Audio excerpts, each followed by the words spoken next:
Did you ever / do you ever seek validation from your peers while playing?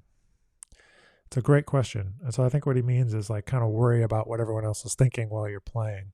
And I think it's part of human nature that yes, of course. And I still get self-conscious maybe a little bit when I'm playing for people that I deem to be people that I really respect or that I look up to or that are really knowledgeable about the music. If I get in front of a crowd of trombone players, for example, or in front of my heroes or playing with like the people on my last record, Rini Rosnes and Lewis Nash and Rufus Reed, I get a little nervous, a little self-conscious for sure. But in terms of the specific question about seeking validation, I think we're seeking validation. I think you do. There's the kind of like inauthentic validation that you get on a gig.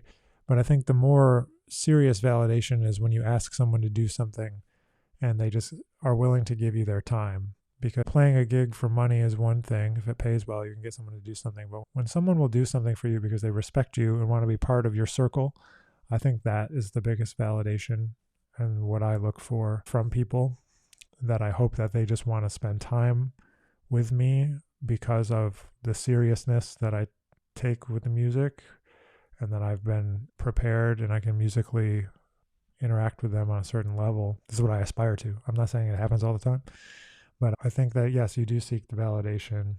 I do seek the validation still, but it comes from only a small group of people. But I will say that seeking that validation from that small group of people is really tough, because if you don't get it and you keep seeking it, it feels like you're just ramming your head against the wall.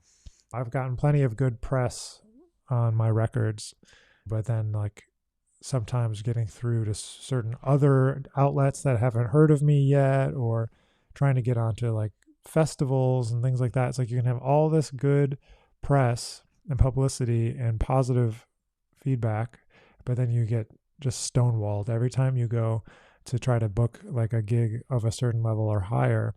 It can become extremely frustrating. And that is also validation. The validation that the clubs will trust you to bring an audience, or that the festival knows that you're going to bring music that's good enough for their festival, whatever that means. So I think it takes a long time. If there's anything I've learned over the years, it's that everything takes longer than we think it's going to.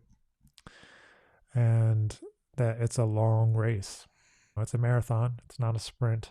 Some people sprint to the top, and that's amazing for them, but it's a very small group. And that doesn't mean there's not room for you. It just might take longer. Hugo, I know you're a great player. I've heard you many times. So just keep going. And don't worry too much about what everyone else is thinking. Just do your thing, and you'll find your crew of people that also agree with your musical sensibilities. And keep going. I know it's hard.